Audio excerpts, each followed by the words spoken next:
Hello. तो आज हमारा चैप्टर है द थर्ड लेवल। ये दूसरी बुक है विस्तास। विस्तास का फर्स्ट लेवल है the third level, written by Jack Finney. ये एक साइंस फिक्शन है क्योंकि जो जैक फिने थे वो अमेरिकन राइटर थे और ज़्यादातर इन्होंने साइंस फिक्शन पर किताब लिखी है। और ये टाइम ट्रेवल के ऊपर एक स्टोरी है, the third level by Jack Finney. The presidents of the New York Central and the New York, New Haven and Hartford railroads will swear on a stack of timetables that there are only two. कहानी शुरू होती है New York के railway station के बारे में बात करते हुए। न्यूयॉर्क बहुत ही बड़ा शहर है अमेरिका का और यहाँ पर काफ़ी सारे रेलवे स्टेशंस हैं। तो राइटर कहता है कि जो प्रेसिडेंट्स हैं न्यूयॉर्क सेंट्रल के या न्यूयॉर्क न्यू हेवन के, हार्टफोर्ड रेल रोड्स के, वो कसम खा के ये बात बोलेंगे कि सिर्फ 2 लेवल थे। But I say there are 3 because I have been on the third level of the Grand Central Station. और ग्रैंड सेंट्रल स्टेशन के अंदर वैसे तो 2 लेवल हैं, लेकिन मैं वहाँ के तीसरे लेवल पर गया हूँ। Yes, I have taken the obvious step. मैंने बिल्कुल क्लियर वहाँ पे कदम रखा है।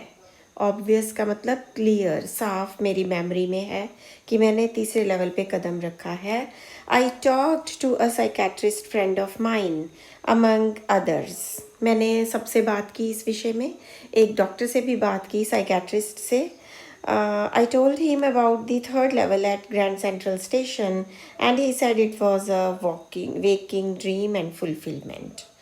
लेकिन वो माना ही नहीं साइकेट्रिस्ट। वो कहता कि हो सकता है आपने चलते फिरते वेकिंग ड्रीम देखा हो, यानी जागती हुई आंखों से भी आपका ध्यान कहीं और था और आप कोई सपना पूरा करना चाहते हो, तो इसलिए आपने वहाँ पे थर्ड लेवल महसूस किया। एक्चुअल में ऐसा नहीं हुआ। He said I was unhappy. उसने कहा इसका कारण ये हो सकता है कि मैं किसी टेंशन में हूँ। That made my wife kind of mad. और मेरी पत्नी ये सुनकर काफ़ी ज़्यादा परेशान हुई, गुस्सा हुई। But he explained that he meant the modern world is full of insecurity, fear, war, worry and the rest of it. उसने कहा कि मॉडर्न दुनिया में इनसिक्योरिटी है, असुरक्षा, फियर है, डर है, वॉर होती रहती है, वरी है, चिंता है। ठीक है, इसलिए हम सब इन सब चीज़ों से भागना चाहते हैं। तो भागने के लिए यहाँ कौन सा वर्ड है? Escape. We want to make our self safe. हम सुरक्षित जगह पर जाना चाहते हैं। Well, who doesn't? Everybody I know wants to escape, but they don't wander down into any third level at Grand Central Station. लेकिन writer कहता है कि एस्केप तो हर कोई करना चाहता है, लेकिन हर कोई तो नहीं कहता कि ग्रैंड सेंट्रल स्टेशन पे थर्ड लेवल पे मैं गया था। But that is the reason, he said, and my friends all agreed. यही कारण था, मेरे सारे फ्रेंड्स ने भी अग्री किया कि भी हाँ यही कारण था कि तुझे टेंशन थी, फियर था, इनसिक्योरिटी थी, इसलिए। Everything points to it, they claimed. उन्होंने कहा हर चीज़ इसी की तरफ इशारा करती है, पॉइंट करती है। जैसे कि माई stamp collecting for example, that is a temporary refuse from reality. वो कहते हैं कि मैं स्टैम्प कलेक्शन करता हूँ, टिकटें इकट्ठी करता हूँ पुरानी, लेकिन वो मैं बचने के लिए करता हूँ, रिफ्यूज लेता हूँ, मैं शरण लेता हूँ उसकी टेंशन से बचने के लिए। May be, but my grand father didn't need any refuse from reality. लेकिन स्टैम्प कलेक्शन तो मेरे ग्रैंड फादर भी करते थे, उनको तो कभी भी रिफ्यूज़ नहीं चाहिए थी, उनके टाइम में कोई टेंशन नहीं थी। Things were pretty nice and peaceful in his days from all I hear. मैंने जहाँ तक सुना है उनके समय में इस तरह की बातें नहीं थी। एक्चुअली ये जो इस तरह की बातें, इनसिक्योरिटी, पीसफुल जगह पे जाना, ये वो राइटर यहाँ पर इसलिए एक्सप्लेन कर रहा है क्योंकि ये कहानी पुरानी है जिस समय वॉर्स लगी हुई थी, world war. And he started my collection. It is a nice collection too. Blocks of 4 of practically every US issue. मेरे पास US में इशू होने वाली लगभग हर स्टैम्प है। फर्स्ट डे कवर्स हैं। What is first day cover? First day cover जो लोग टिकटें इकट्ठी करते हैं, जैसे डाक आती है, डाक के ऊपर से लोग टिकट उतारते हैं और एक एल्बम में लगा लेते हैं।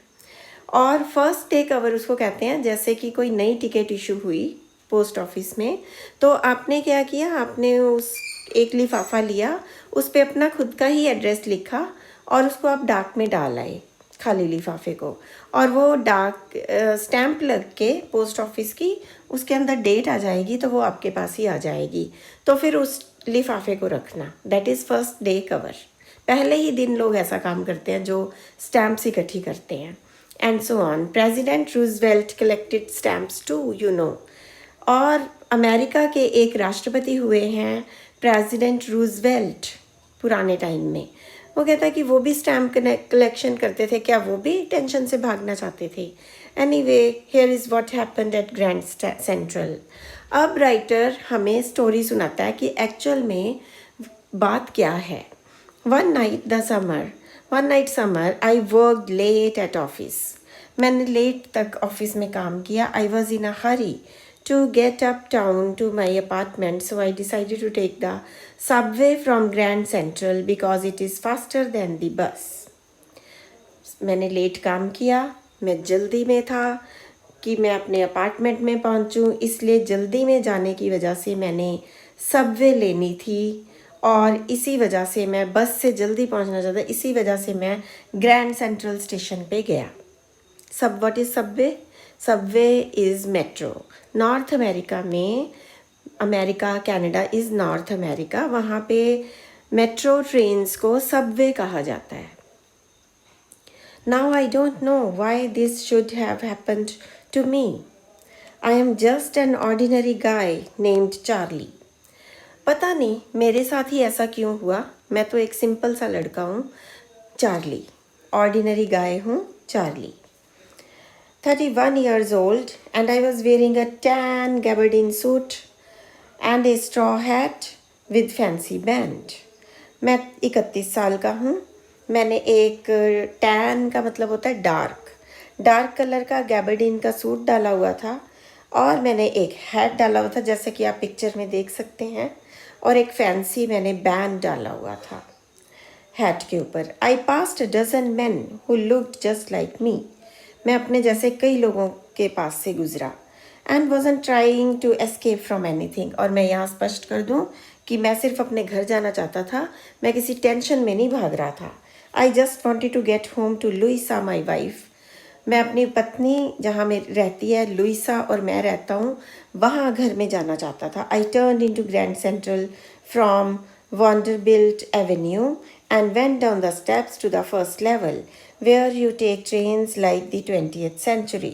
20वीं शताब्दी, जो कि अब का समय है, इस शताब्दी की बात है कि मैं पहले फर्स्ट लेवल पे जाता हूँ जिसका रास्ता वॉन्डरबिल्ट एवेन्यू में से होकर जाता है और वहाँ पर 20वीं शताब्दी की ट्रेन्स हैं। Then I walk down another flight to the second level. फिर मैं सेकेंड लेवल पे जाता हूँ where the suburban trains leave from. वहाँ पर शहर से बाहर के एरियाज़ के लिए ट्रेनें जाती हैं। Duck turn to an arched doorway. फिर मेरे को एक गोलाई वाला दरवाज़ा मिलता है, आर्च बनी हुई। Heading for the Subway. वहाँ पर एक्चुअली ये होता क्या है, मेट्रो स्टेशन में सीढ़ियाँ बहुत होती हैं, आप लेवल्स होते हैं, तो आप कहीं से टिकट लेते हो, फिर आपको टिकट लेके अंदर चले जाना होता है जहाँ से ट्रेनें आती हैं जाती हैं। हर ट्रेन की अलग अलग टिकट नहीं होती, मान लो अपने 2-3 चेंज करनी है तो आप उसी टिकट से जा सकते हो। फिर वो जो टिकट है वो वापस जाते समय मेट्रो स्टेशन के बाहर देनी होती हैं। तो वो अंदर की बात कर रहा है, उसने टिकट लेने के लिए वो अंदर जा रहा है, अभी टिकट नहीं ली, ठीक है। Then I walk down other flight to second level. फिर वो सेकेंड लेवल में जाता है वेयर वहाँ से सबअर्बन ट्रेन्स जाती हैं। फिर एक आर्च डोरवे आता है एंड गॉट लॉस्ट, और मैं गुम जाता हूँ। That is easy to do. वहाँ से जाना बहुत आसान था। I have been in out of Grand Central hundreds of times. मैं 100 बार गया हूँ वहाँ, लेकिन I am always bumping into new doorways and stairs and corridors. उस दिन क्या हुआ, मैं नए दरवाज़ों, नई सीढ़ियों, नए रास्तों में गुजरता गया। मैं भूल गया जहाँ की मैं 100 बार पहले जा चुका हूँ। Once I got into a tunnel about a mile long and came out in lobby of Roosevelt Hotel. जब मैं एक टनल में जाता हूँ, फिर मुझे एक टनल मिलती है। टनल 1 मील लंबी है। मैं उस टनल से रूजवेल्ट होटल की लॉबी में आ जाता हूँ।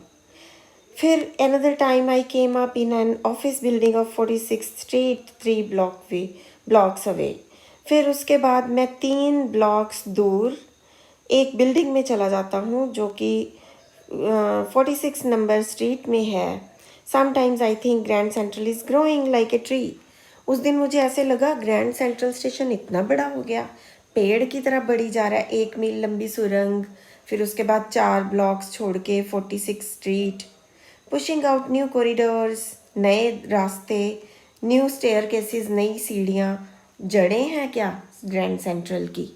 There is probably a long tunnel that nobody knows about, feeling it's under the city right now। मुझे लगा कि ग्रैंड सेंट्रल में कोई टनल थी और किसी को इसके बारे में पता नहीं था, और आज मैं गलती से वहाँ चला गया। और ये टाइम स्क्वायर की तरफ जाती होगी। टाइम स्क्वायर न्यूयॉर्क की बहुत फेमस जगह है। And maybe another to Central Park, हो सकता है दूसरी टनल भी हो जो सेंट्रल पार्क जाती हो। And maybe because for so many people through the years Grand Central has been an exit. हो सकता है इतने सालों में मुझे पता ना लगा हो, ग्रैंड सेंट्रल का कोई एग्जिट हो, बाहर निकलने का कोई दूसरा रास्ता हो, a way of escape. Maybe that is how the tunnel I got into, but I never told my psychiatrist friend about that idea। मैंने जो बातें बताई वो मैंने सीधी सीधी बताई थी। मन में क्या आइडियाज़ चल रहे थे उस समय, जब ग्रैंड सेंट्रल स्टेशन में मुझे तीसरा लेवल मिल गया तो मेरे मन में विचार के क्या आ रहे थे, ये नहीं मैंने अपने साइकेट्रिस्ट दोस्त को बताया। द कॉरिडोर, रास्ता। आई was in begin any angling left.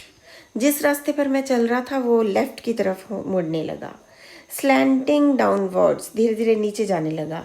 And I thought that was wrong, मुझे लगा मैं गलत रास्ते पर हूँ। But I kept on walking. All I could hear was the empty sound of my own foot steps. फिर एक ऐसी जगह आई जो खाली थी, वहाँ मुझे मेरे फुट स्टेप्स सुनाई दे रहे थे।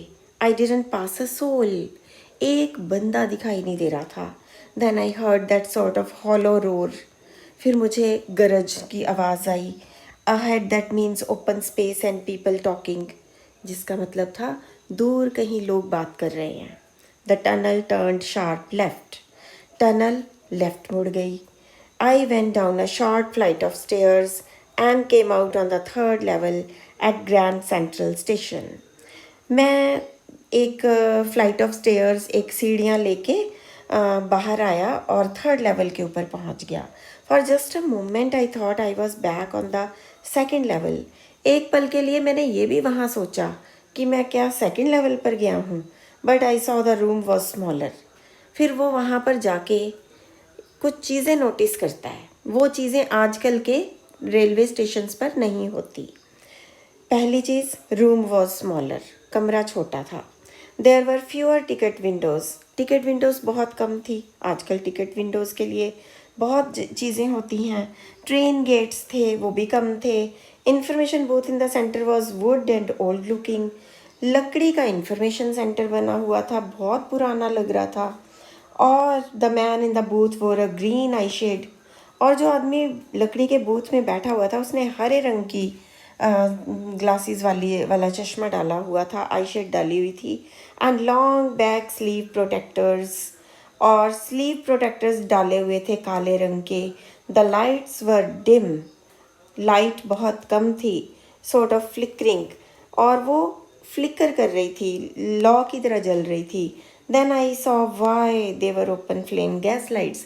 एक्चुअली वहाँ लाइट नहीं थी, वहाँ लैंप जल रहे थे लाइट के लिए। There were brass spittoons on the floor, कोनों में ब्रास के, पीतल के स्पीटून्स पड़े हुए थे जिसमें लोग ये टबैको खा के थूक देते हैं। And across the station a glint of light caught my eye, और एक हल्की सी रोशनी मेरी आंखों में पड़ी। A man was pulling a gold watch from his vest pocket, और एक आदमी ने जेब घड़ी डाली हुई थी। पुराने ज़माने में जेब घड़ी होती थी, हाथ पर बांधने वाली घड़ी बाद में आई है। He snapped open the cover, उसने उसका कवर खोला, glanced at his watch and frowned, उसने अपनी घड़ी की तरफ देखा, माथे पर बल डाले। ही वॉर अ डरबाई हैट, उसने जो हैट डाला हुआ था वो डरबाई हैट था, black 4 button suit and tiny lapel, and he had a big black handle bar Moustache. एक तो उसने ब्लैक कलर का 4 बटनों वाला पुराने रिवाज का सूट डाला हुआ था और उसकी मूछें तो बहुत बड़ी बड़ी थी, moustache. Then sorry, I looked around and saw that everyone in the station was dressed like 1819 something. और जो लोगों ने कपड़े डाले हुए थे वो 1890 के थे। I never saw so many beards. मैंने इतने सारे दाढ़ियों वाले लोग कभी नहीं देखे थे। साइड बर्न्स, साइडों पे बड़े बड़े बाल वाला डिज़ाइन, बड़ी बड़ी fancy मूछें।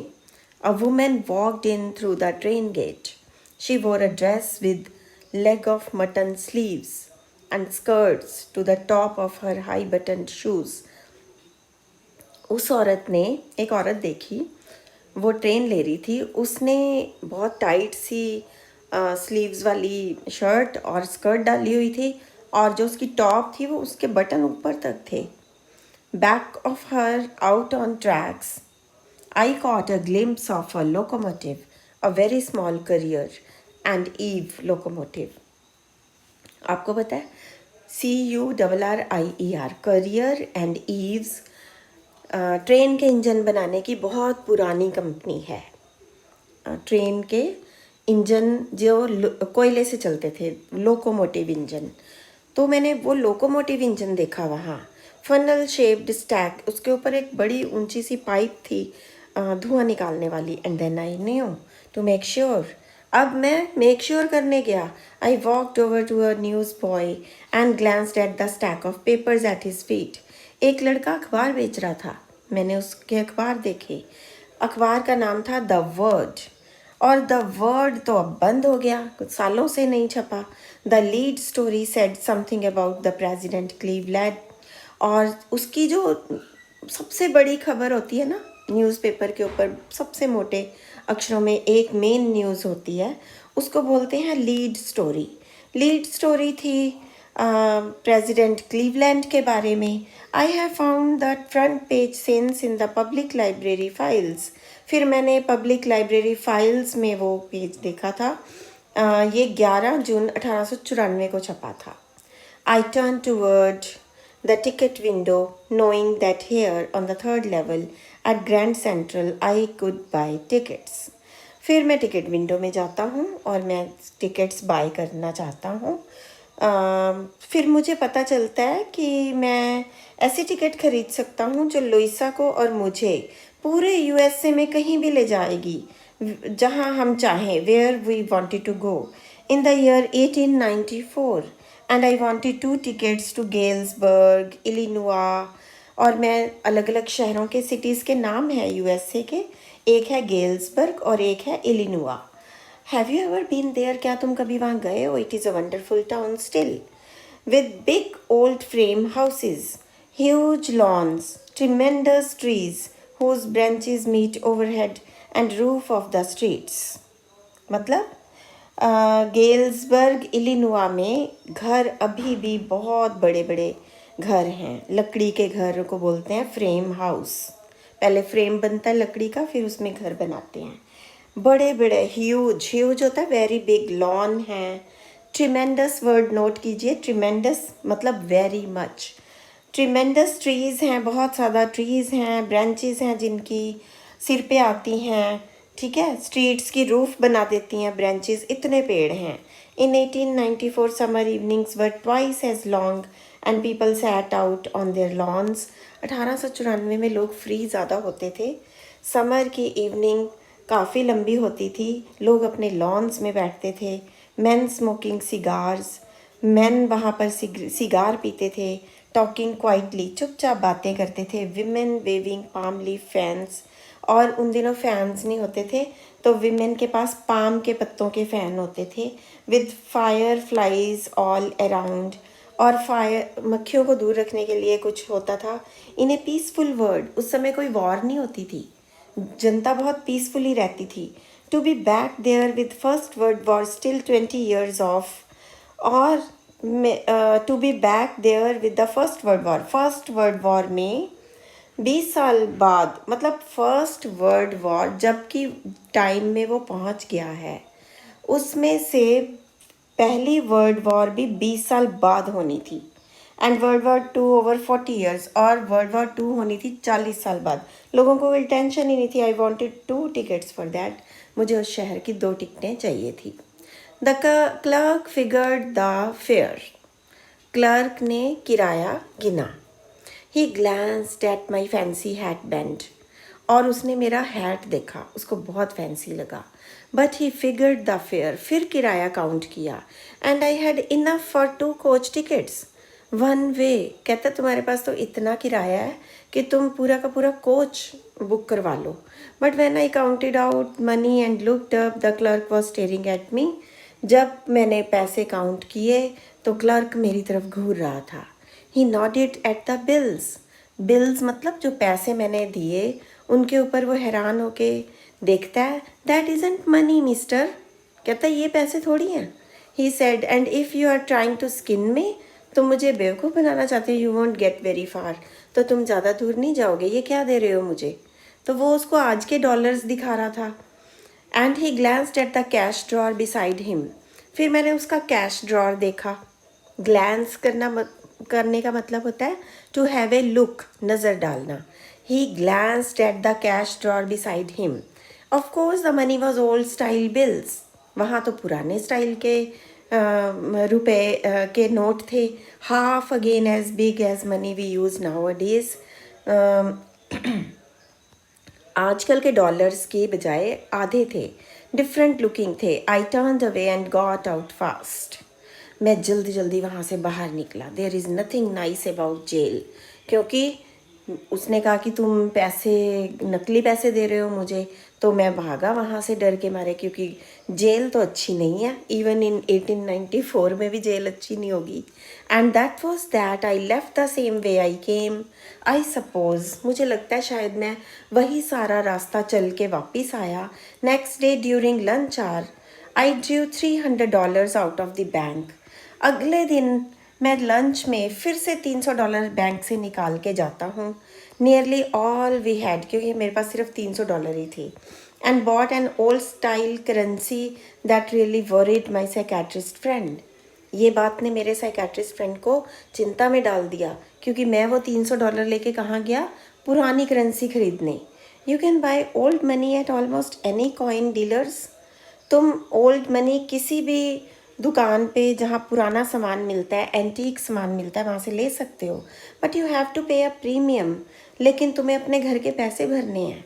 My $300 bought less than 200 in old style bills, मेरे $300 से पुराने ज़माने के 200 के करीब आ गए। बट आई डिडेंट केयर, लेकिन मैंने केयर नहीं की। एग्स वर 13 cents अ डज़न इन 1894, मुझे लगा 1894 में अगर मैं एग्स खरीदने जाऊंगा तो मुझे 13 सेंट में 1 दर्जन अंडे मिल जाएंगे। यानी उसने सोचा कि मैं $200 के बिल से उसी थर्ड लेवल में जाऊंगा और कुछ अच्छा खरीदूंगा। But I have never again found the corridor that leads to the third level at Grand Central Station, although I have tried even enough. लेकिन वो उसको दोबारा कभी नहीं मिलता। ऑल्दो का मतलब होता है यद्यपि, जबकि वो वहाँ बहुत ट्राई करता है बार बार जाके, वो रास्ता ही उसको दोबारा नहीं मिलता। Louisa was pretty worried when I told her all this. Louisa को जब मैं ये सब बताता हूँ तो वो बहुत वरीड होती है। And didn't want me to look for the third level any more, और वो चाहती ही नहीं कि मैं फिर से वो थर्ड लेवल ढूंढने जाऊँ। And after a while I stopped, और कुछ समय के बाद मैंने वो ढूंढना बंद कर दिया। I went back to my stamps, मैं अपनी दिमाग को स्टैम्प कलेक्शन में लगा दिया। But now we are both looking every weekend because now we have proof that the third level is still there. लेकिन अब हम दोनों ढूंढ रहे हैं हर वीकेंड पे जाके, क्योंकि अब हमारे पास एक सबूत आ गया कि हाँ मैं एक्चुअल में थर्ड लेवल में गया था। क्या सबूत था? My friend Sam winner disappeared. मेरा दोस्त था सैम विनर, वो गायब हो गया। नोबडी न्यू वेयर, किसी को नहीं पता वो कहाँ गायब हुआ। But I sort of suspected because Sam is a city boy and I used to tell him about Galesburg. मुझे शक हुआ क्योंकि सैम से मैंने गेल्सबर्ग नाम के शहर के बारे में बात की थी। I went to school there, मैं उन दिनों स्कूल के दिनों में वहाँ रहता था गेल्सबर्ग में। And he always said he like the sound of that place, और उसने कहा कि गेल्सबर्ग का नाम सुन के बड़ा अच्छा लगता है। And that is where he is all, हो सकता है वो गेल्सबर्ग चला गया हो। ऑल राइट, इन 1894, बिकॉज वो भी 1894 में चला गया क्योंकि एक रात fussing with my stamp collection I found, well do you know what a first day cover is? आपको पता है मुझे क्या मिला एक दिन रात को? When a new stamp is issued, stamp collectors buy some and use them to mail envelopes to themselves on the very first day of the sale. ये वो बता रहा है फर्स्ट डे कवर क्या होता है। वो कहता है कि स्टैम्प कलेक्टर क्या करते हैं, पहले ही दिन जब टिकट इशू होती है तो वो जाते हैं, टिकट्स खरीद लेते हैं, खुद को ही लिफाफा लेते हैं, टिकट लगाते हैं, खुद के एड्रेस पे उसको पोस्ट कर देते हैं। On the first day of the sale होना चाहिए ये एक चीज़। The post mark proves the date. ठीक है, क्यों खुद को पोस्ट करते हैं? क्योंकि डाकखाने वाले उस पर मोहर लगा देते हैं, that is called post mark, उससे डेट पता चल जाती है। The envelope is called a first day cover, they are never opened, उनको कभी खोलते नहीं क्योंकि वो खाली होते हैं, खुद ही पता होता है। You just put blank paper in the envelope. That night amongst my old first day covers, अब उसने ना अपनी स्टैम्प कलेक्शन देखी, उसमें से कुछ उसके दादा के टाइम की भी थी, उसमें फर्स्ट डे कवर्स थे। I found one that shouldn't have been there, मुझे एक ऐसा फर्स्ट डे कवर मिला जो वहाँ नहीं होना चाहिए था, बट देयर इट वॉज, लेकिन वो था वहाँ पे। It was there because someone had mailed it to my grandfather at his home in Galesburg. ये जो फर्स्ट डे कवर था ये खुद से नहीं डाला हुआ था, मेरे दादा को मिला था गेल्सबर्ग में, यानी 1894 में, 1894 का फर्स्ट डे कवर था। That is what the address on the envelope said, and it had been there since 18 July 1894 का था। एड्रेस मेरे दादाजी का था जो गेल्सबर्ग में रहते थे। The post mark showed that, क्योंकि उस पर स्टैम्प लगी हुई थी, yet I didn't remember it at all. The stamp was a 6 cent dull brown, जो टिकट लगी हुई थी वो 6 सेंट की आई होगी, with a picture of President Garfield, इसके ऊपर प्रेजिडेंट गारफील्ड यानी तब के प्रेजिडेंट की तस्वीर थी।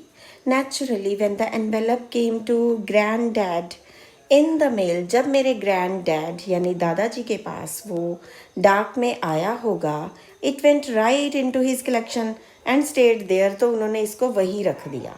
Till I took it out and opened it, the paper inside wasn't blank, I it red.